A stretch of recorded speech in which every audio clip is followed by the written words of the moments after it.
Muito bom dia a você e sua família que estão aqui ao vivo nessa live conosco. Olá para você também que está nos acompanhando no canal do YouTube, onde você encontra todas as mensagens anteriores dessa série incrível chamada Deserto. Você que está ao vivo aqui no Facebook, movimente-se nos comentários, digite aí, aleluia, assim nós podemos saber que você está conosco, pois o nosso Deus, Ele é bom e o seu amor é eterno. Amém? Seguimos na nossa série chamada Deserto, lugar árido, lugar desconfortável, lugar inóspito, lugar rude, lugar que muitas vezes nós não esperamos estar. Mas também é no deserto que é lugar de encontro, é no deserto que é lugar de transformação, é no deserto que nós sentimos o poder e a experiência da presença viva do Deus eterno. Semana passada nós conversamos sobre isso. Nós vimos que na solitude, na dependência, na obediência, eu e você podemos experimentar a presença divina e gloriosa do nosso maravilhoso e bom Deus. No deserto, Ele está para cuidar do nosso interior e para nos treinar. Treinar para quê? Nos aperfeiçoar, para quê? Para a obra dEle, para grandes coisas que vêm à frente, na minha e na sua vida. E toda essa série, ela gira em torno de um grande personagem, né? O nosso personagem, Elias. Como é que está Elias? Parece que a cada mensagem a gente termina naquela sensação de expectativa, né? A gente conversou semana passada que ele orou, e por ter orado, ele vivenciou o resultado das suas orações. E agora o riacho secou. Ele disse que não iria chover. Ele orou. O riacho seca. A seca definitivamente veio.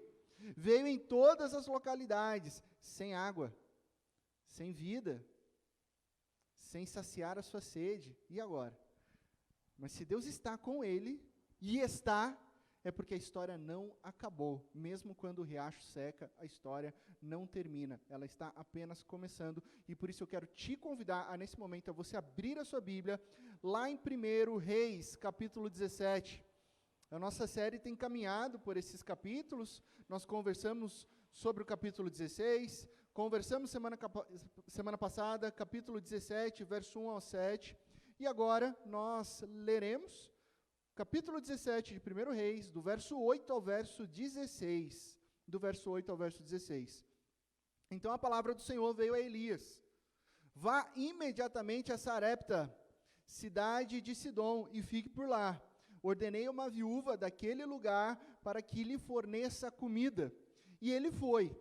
Quando chegou à porta da cidade, ele encontrou uma viúva que estava colhendo gravetos. Ele a chamou e perguntou: a senhora poderia me trazer um pouco d'água numa jarra para que eu possa beber? Enquanto ela ia buscar água, ele gritou: por favor, traga-me também um pedaço de pão. Mas ela respondeu: juro pelo nome do Senhor, o teu Deus, que não tenho nenhum pedaço de pão, só um punhado de farinha num jarro e um pouco de azeite numa botija. Eu estou colhendo uns 2 gravetos para levar para casa e preparar uma refeição para mim e para o meu filho, para que a comamos e depois morramos. Elias, porém, lhe disse: não tenha medo. Vá para casa e faça exatamente o que eu disse. Mas primeiro faça um pequeno bolo com o que você tem e traga para mim. Faça um pequeno bolo com o que você tem e traga para mim. E depois faça algo para você e para o seu filho. Pois assim diz o Senhor, o Deus de Israel: a farinha na vasilha não se acabará, o azeite na botija não se secará, até o dia em que o Senhor fizer chover sobre toda a terra.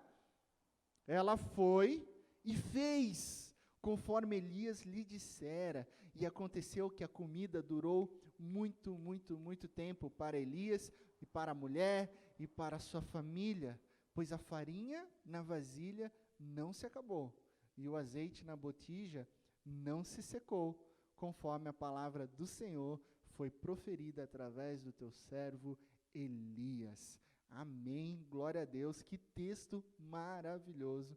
E diante desse texto eu te convido a fechar os olhos mais uma vez, vamos orar. Pai de amor, muito obrigado por essa oportunidade preciosa, por esse texto maravilhoso.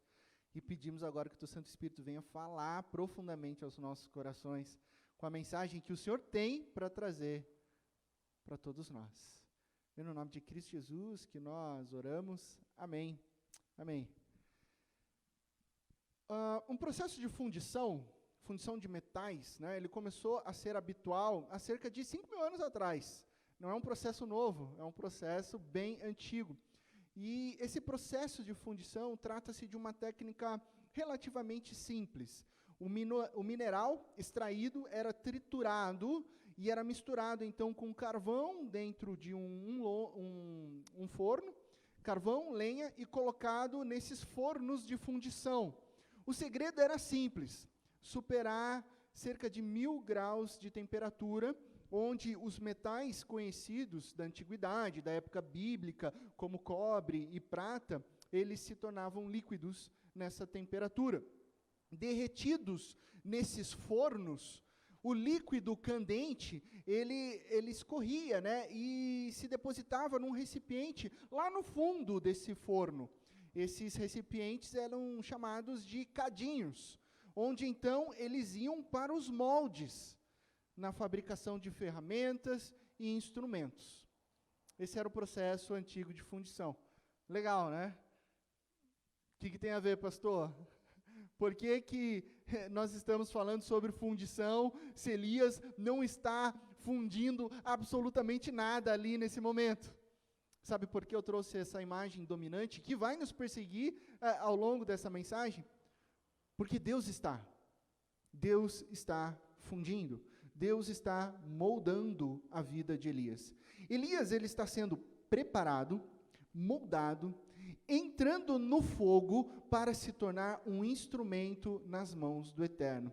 Por isso o tema da mensagem de hoje é moldados na fornalha. Se você acompanhar o texto comigo, e eu peço que você fique com a sua Bíblia aberta, você vai perceber que logo no versículo 9, diz o seguinte: vá imediatamente para a cidade de Sarepta, de Sidom, e fique por lá. Quando o riacho de Querite seca, no versículo 7, Deus o envia, Elias, para Sarepta.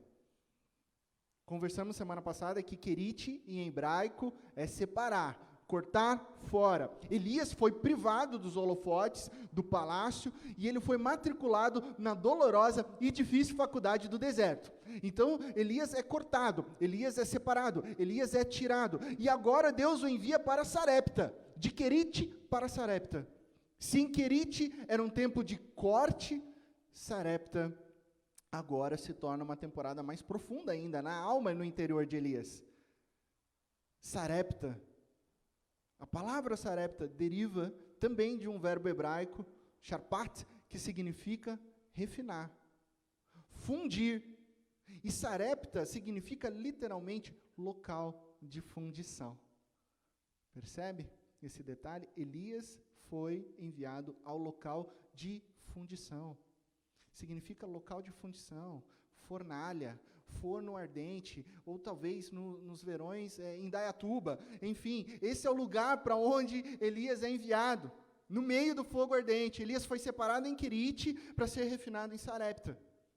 Já temos uma importante lição aqui do que Deus faz nas nossas vidas. Deus trabalha em nossas vidas, em tempos de deserto, Ele nos separa em Querite, para nos moldar em Sarepta, para nos purificar, para nos fortalecer e fazer das nossas vidas poderosos instrumentos para cumprir os seus propósitos. E como que esse Deus nos molda? Como que o eterno Deus molda as nossas vidas, trabalha no nosso interior? E aqui está o primeiro ponto da nossa reflexão: temperatura. É isso mesmo, temperatura. Primeiro ponto da nossa reflexão é temperatura. Deus sabe o tipo de instrumento que Ele quer. Temperatura. Deus sabe o tipo de instrumento que Ele quer. E a temperatura, ela define o primeiro movimento de transformação. Ora, o ponto de fusão do alumínio, por exemplo, é 600 graus. O ponto de fusão da prata, 900. O ponto de fusão do ouro é cerca de 1.000 graus Celsius. E de uma pessoa, qual é o ponto de fusão de uma pessoa? Qual é o ponto de fusão de uma vida, uma história? Somente Deus sabe o ponto de fusão. E mais, Deus sabe o tipo de instrumento que Ele quer usar, que Ele quer moldar. Mas para isso, a temperatura, ela tem que aumentar. E aí você começa a pensar em toda a narrativa. Ok, Elias passou no teste de Querite, agora vamos em frente, que as coisas irão esquentar, para que você se torne o tipo de instrumento útil e valoroso nas mãos de Deus. Em Sarepta, a temperatura é alta, em Sarepta, a chapa esquenta, Sarepta é o local de fundição. E um fato importantíssimo é que Elias é enviado para essa cidade, que é o coração da terra de Baal. A gente conversou sobre isso no primeiro encontro da nossa série. A região idólatra. Sarepta é a terra natal de Jezabel. Sarepta não fica nos limites territoriais de Israel. Sarepta não faz parte do reino de Israel. É uma região idólatra. E o texto bíblico diz que Deus diz para Elias, vai para lá e fique por lá. Deus sabe de tudo isso. Quem não sabia, até então, queria ser direcionado para Sarepta, é o próprio profeta Elias. E Deus diz, fique lá. Fique lá. A gente começa a pensar nessa narrativa, e aí a gente começa a aplicar aos nossos corações, né? Porque muitos de nós não sabemos a todo momento para onde nós estamos indo, não é verdade? Acontece comigo, acontece com você.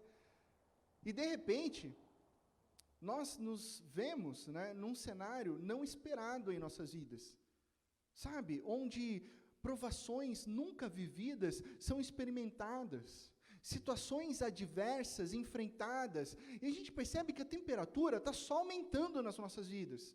Aí você pensa, eu preciso sair logo daqui. Deus, o que eu estou fazendo aqui? As coisas não estão indo bem. Eu preciso mudar de emprego. Eu preciso mudar de cidade. Eu vou me divorciar, não dá mais. Eu vou sumir daqui. Eu vou desaparecer, eu preciso sair. O que está acontecendo? O que eu estou fazendo nessa situação, nesse cenário, enfrentando essas adversidades? Eu não sei para onde eu estou indo. E Deus diz, fique por aí. Confie em mim. Porque eu sei o que eu estou fazendo na sua vida. Deus sabe que tipo de instrumento Ele quer em suas mãos. Deus diz, eu estou moldando a sua vida em alta temperatura. No caso de Elias, a gente não pode perder de vista que Acabe e Jezabel estavam caçando o profeta ali em toda a região de Israel, vivo ou morto. Portanto, a grande lição é, mesmo que a temperatura aumente, e vai aumentar, tá? Ok? A chapa vai esquentar, Deus sabe sempre o que Ele está fazendo nas nossas vidas. Deus sabe o tipo de instrumento que Ele quer nas mãos dEle, e Ele está moldando e trabalhando no meu e no seu interior. Se o primeiro ponto é a temperatura, e ela é alta, o segundo ponto é aquele ponto de fusão. Sim, você que gosta de física, vai se lembrar que o ponto de fusão é a passagem de uma substância do estado sólido para o estado líquido, ok? Lembrou? E o que isso tem a ver com o nosso texto? Tudo.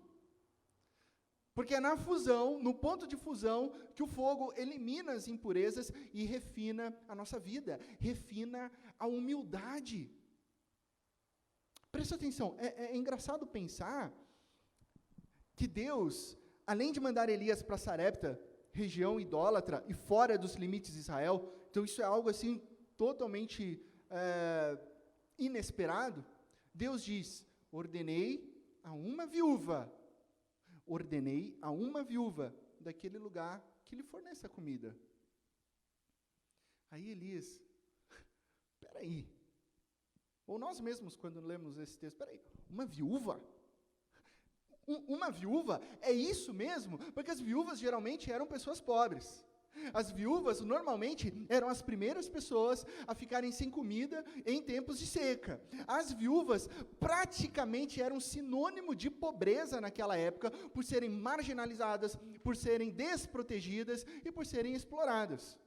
E quando Elias vai, ele encontra uma viúva catando gravetos.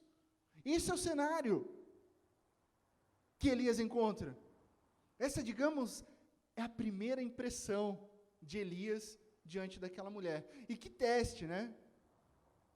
Porque por falar em primeira impressão, de acordo com a Universidade de Cornell, As pesquisas mais recentes, de 2 anos atrás, essa pesquisa foi realizada em 2018, 2019, afirmam, a primeira impressão é sim a que fica.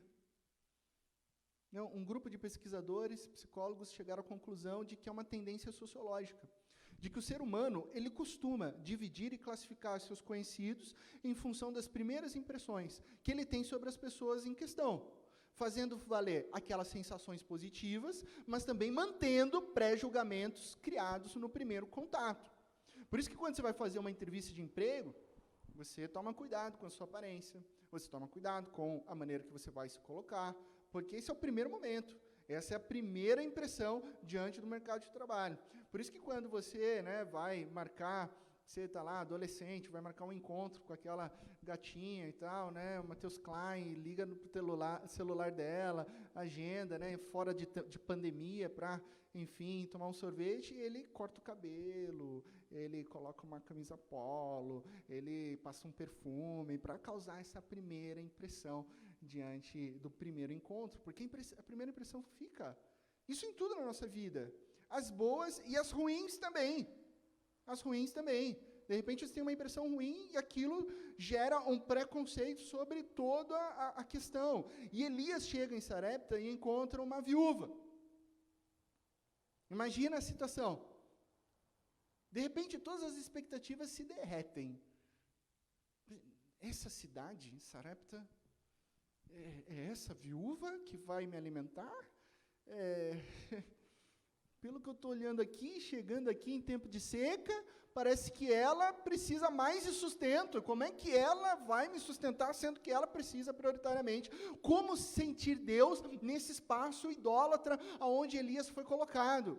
Essa era a primeira impressão que Elias teve. E é um grande teste. Porque eu te pergunto, você já se sentiu desanimado diante de uma primeira impressão? Faça esse exercício.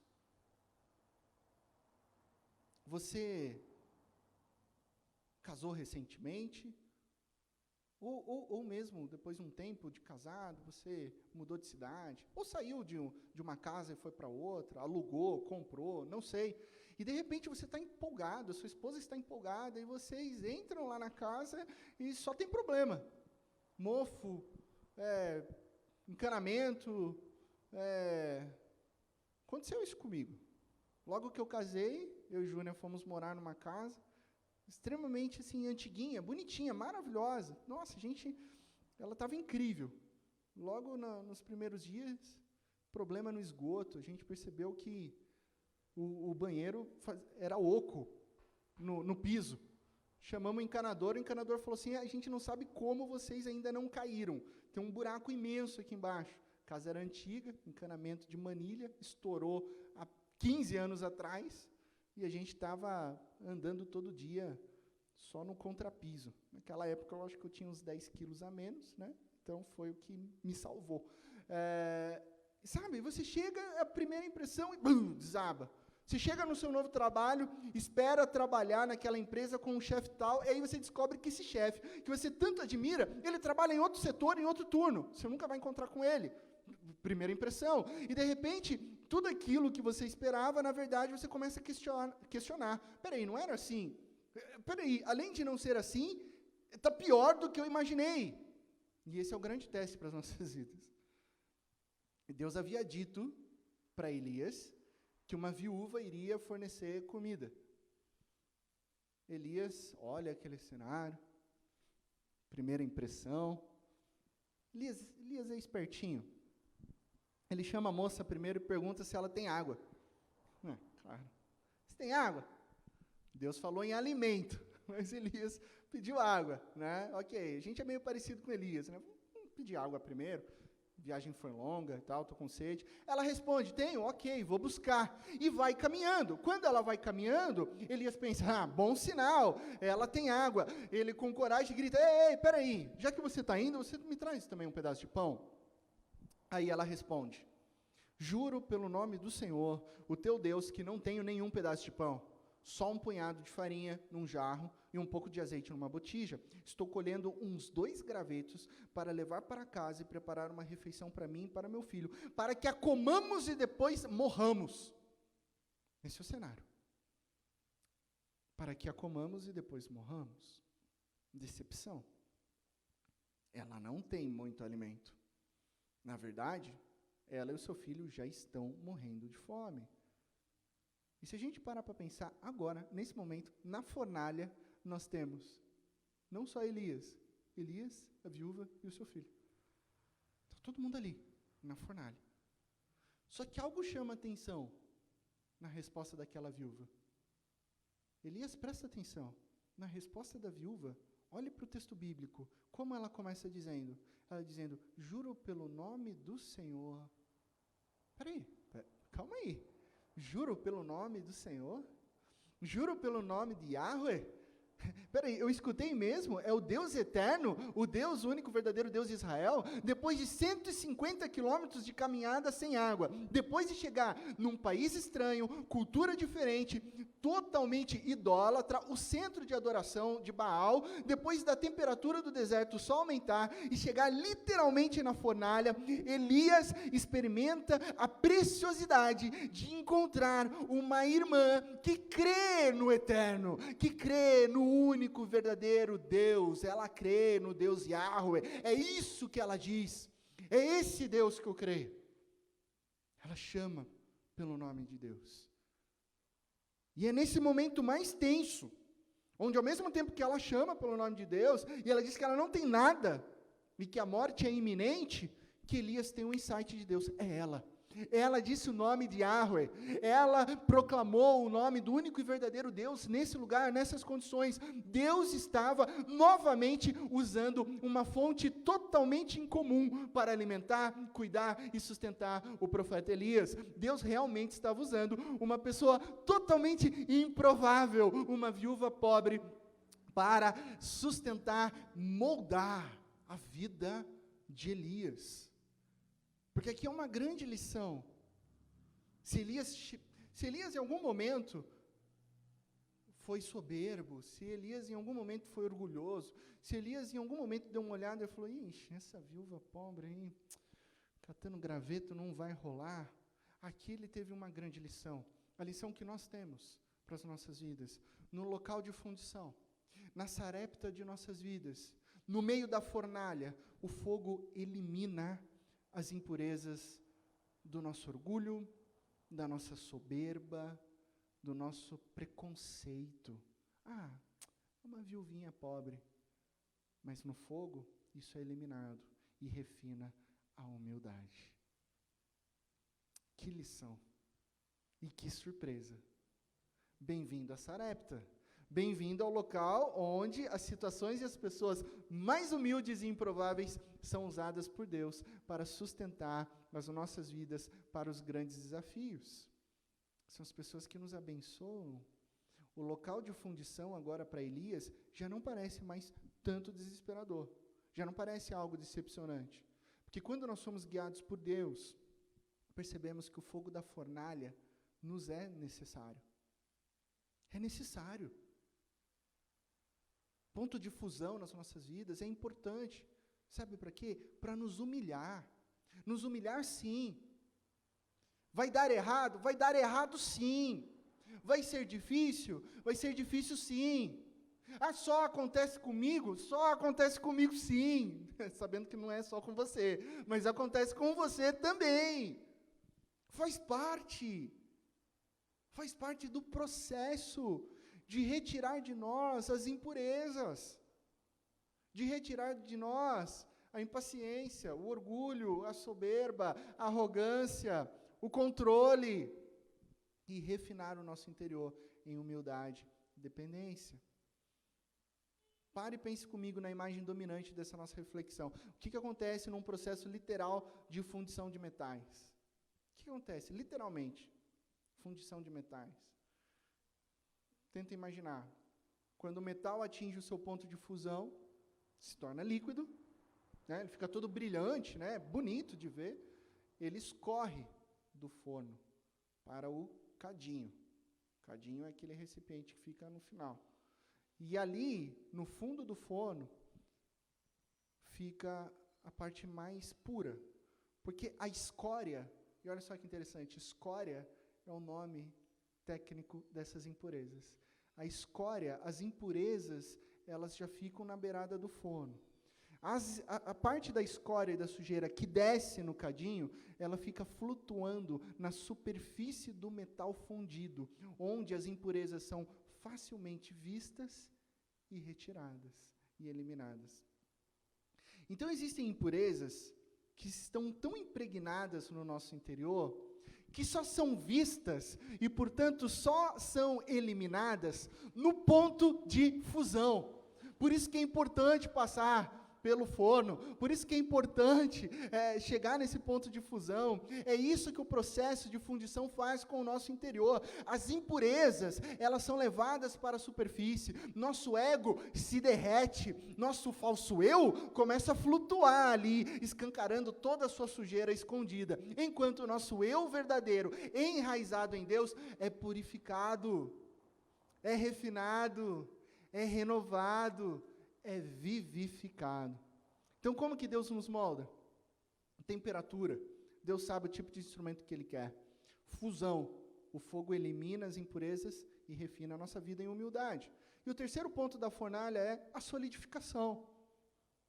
Quando sai do cadinho, vai para os moldes. A vida nos moldes do eterno atinge os seus propósitos. Elias, já reconhecendo ali que a viúva era um instrumento de Deus, diz a ela: não tenha medo. Vá para casa, texto bíblico, e faça o que disse. Mas primeiro faça um pequeno bolo com o que você tem, e traga para mim, e depois faça algo para você e para o seu filho.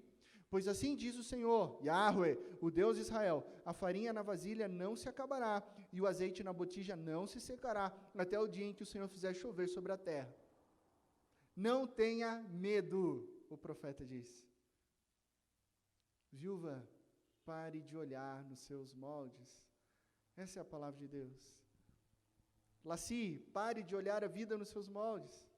Você, sua família, pare de olhar a sua vida nos seus moldes. Os seus moldes são pequenos, suas vasilhas são limitadas, suas botijas são escassas. Olhe para os moldes do eterno, porque os recursos de Deus são ilimitados. A farinha e o azeite que vem de Deus são infindáveis nas nossas vidas.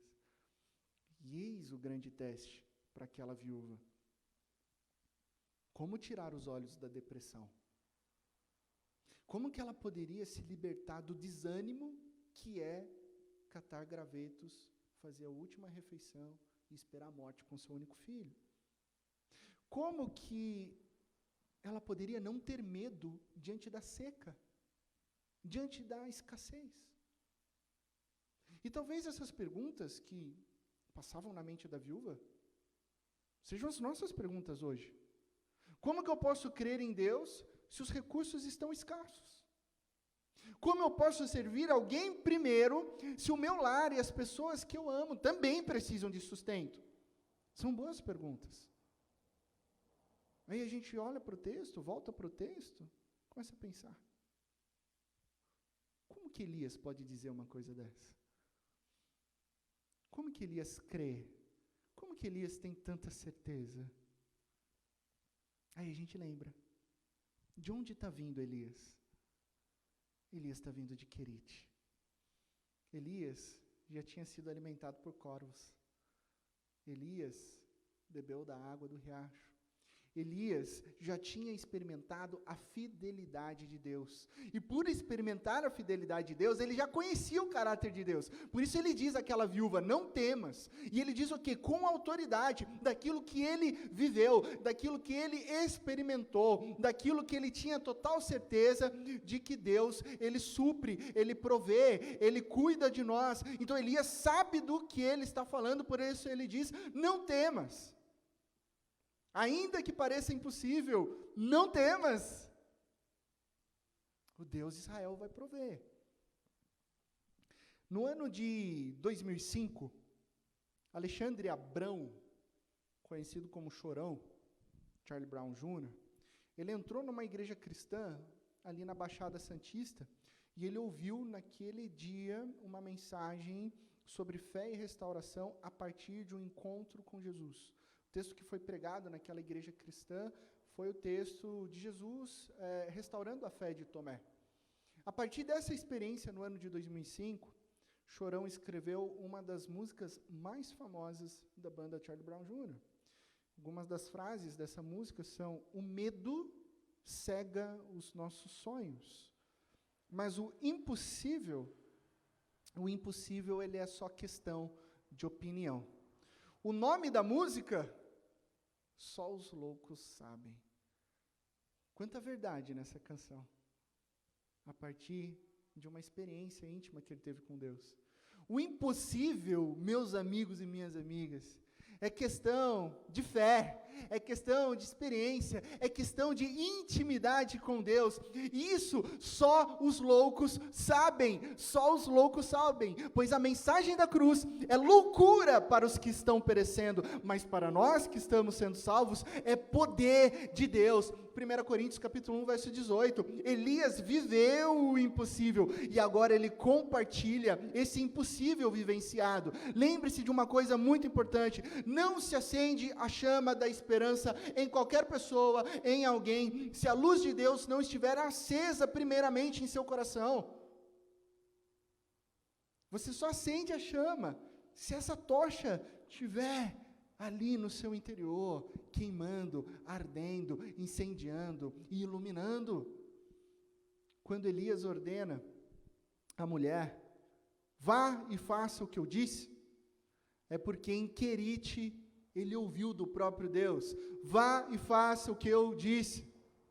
Portanto, não tenha medo, não duvide, porque a vida moldada pelo Eterno não tem impossíveis. Não tem impossíveis. A viúva estava diante de um homem cuja vida estava sendo moldada por Deus. Hoje, a mensagem que nós lemos e que podemos aplicar nas nossas vidas é: não duvide, solidifique, vá e faça o que Deus disse para você fazer, e sem medo. Como que Deus nos molda, então? Temperatura, Deus sabe o tipo de instrumento que Ele quer. Fusão, o fogo elimina as impurezas e refina a humildade. Terceiro ponto, solidificação. A vida nos moldes do Eterno atinge os seus propósitos. Aquela viúva decide seguir a mesma lição que Elias tinha aprendido. Ela decide confiar na palavra de Deus. Acompanhe comigo o versículo 15 e 16. Ela foi e fez, conforme Elias lhe dissera.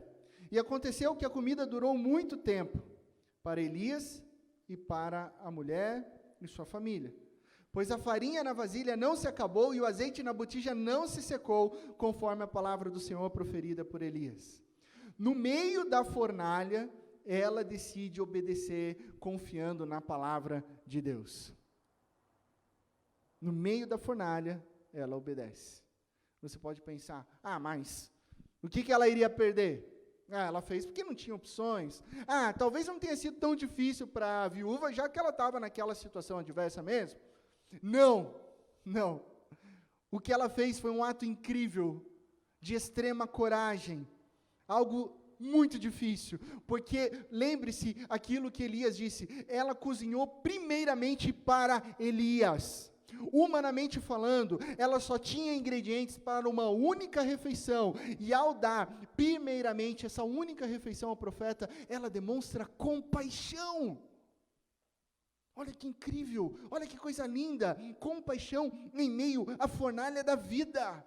Essa viúva, ela já está nos moldes do Eterno. Logo, ela que tinha tão pouco, quase nada, ela deu tudo o que possuía para seguir a palavra de Deus.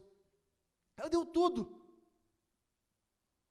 Então, o nosso maravilhoso e bom Deus, que não se esquece, nunca se esquece dos casebres da pobreza, que está sempre atento às lágrimas dos necessitados, Ele faz um milagre na casa daquela viúva em Sarepta. O milagre acontece fora dos limites de Israel. Em Sarepta, em tempos de seca, na fornalha, aquela viúva negligenciada pela sociedade, negligenciada pelos palácios, pelos poderes, pelas estruturas de poder, aquela viúva que era desprezada, aquela viúva que era ignorada, aquela viúva que era invisível, agora ela conhece o poder de Deus na cozinha. o poder de Deus dentro do lar dela. E aí quando ela olha para a vasilha, sempre tem farinha. Quando ela olhava para a botija, sempre cheia de azeite. Dia após dia. Imagina a situação. Ela cozinhando e sempre tendo, sempre cheia a botija, sempre cheia a vasilha, em cada refeição, em cada bolo que ela preparava, em cada pão que ela assava, o milagre de Deus acontecia na vida, e acontece na vida de todos aqueles que são moldados por Deus.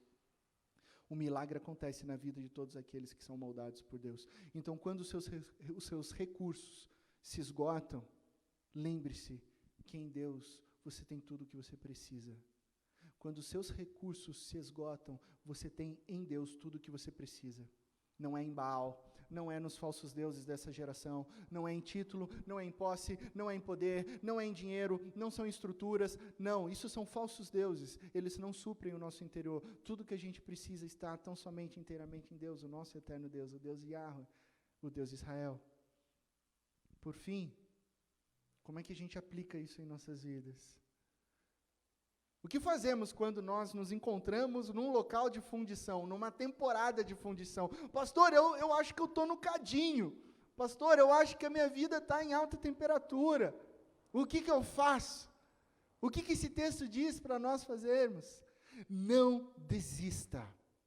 Quando você se encontrar num local em fundição, não desista. Não desista quando a chapa esquentar. Não desista quando as primeiras impressões lhe assustarem. Não desista. Vá e faça a sua parte e veja a provisão, o milagre de Deus acontecendo diariamente na sua vida, na sua história, na sua família. Eu quero terminar citando uma frase do pastor presbiteriano Arthur Pearson. Ele diz o seguinte: determinado a aperfeiçoar seus santos, Deus coloca seu metal precioso no cadinho, mas Ele está ao lado, olhando tudo. O amor de Deus é o seu termômetro, que marca o exato grau de calor.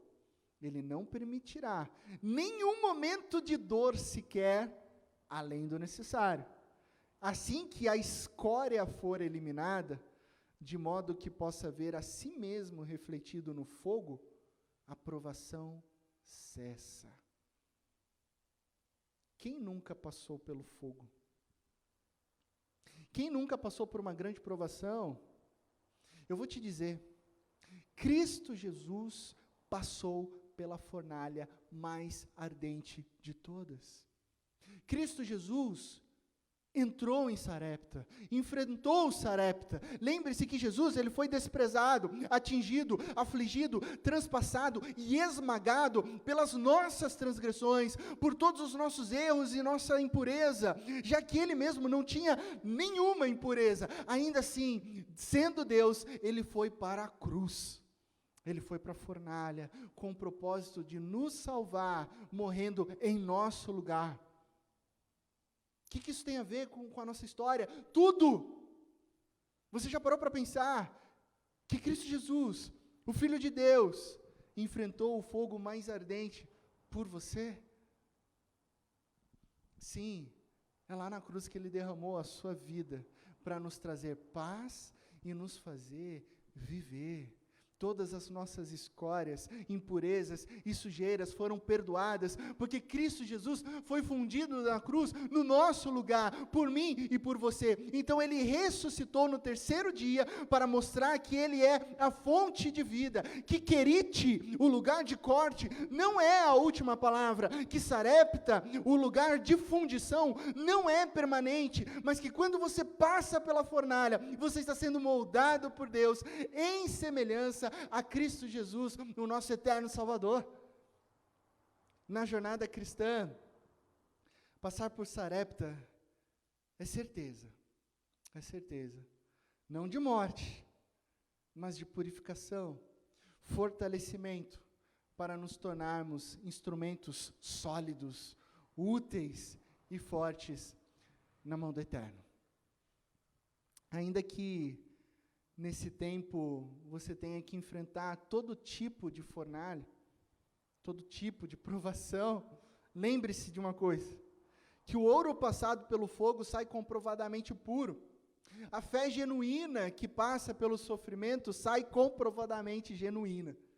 E quando Jesus Cristo consumar tudo, será a fé que você tem, e não o ouro, que Deus vai apresentar como prova da vitória dele lá na cruz. Portanto, não desista. A vitória é certa porque está em Cristo Jesus. Eu não sei em que local da sua vida, em que momento da sua vida você se encontra. Talvez em fundição. Bem-vindo. Bem-vinda a Sarepta. Mas lembre-se, é uma temporada onde Deus está moldando o seu interior em semelhança a Cristo Jesus. Quero te convidar a fechar os teus olhos nesse momento e pensar por um instante sobre a sua vida, sobre os desafios, sobre os momentos que você tem enfrentado, e talvez você esteja no forno, talvez você esteja na fornalha, a temperatura alta, em ponto de fusão. A palavra de Deus nos diz, o Espírito Santo diz aos nossos corações: continue crendo, continue confiando, não desista, não desista. Entregue tudo a Deus. Deus, eu quero a minha vida nos teus moldes. Se você está na fornalha, se você está a ponto de desistir e você não está entendendo o que está acontecendo na sua vida, eu te convido nesse momento a fazer uma oração. Diga a Deus: Deus, eu quero a minha vida nos teus moldes. Deus, por mais que eu não consiga entender, eu quero fazer tudo de acordo com a tua vontade, porque eu sei que o Senhor está moldando o meu interior. Entregue a sua vida.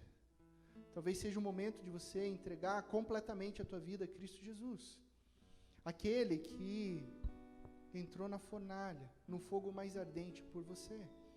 Talvez esse seja o momento de você entregar verdadeiramente o teu coração em rendição a Cristo Jesus.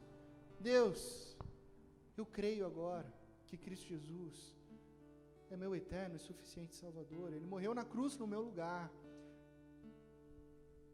Vem habitar o meu coração.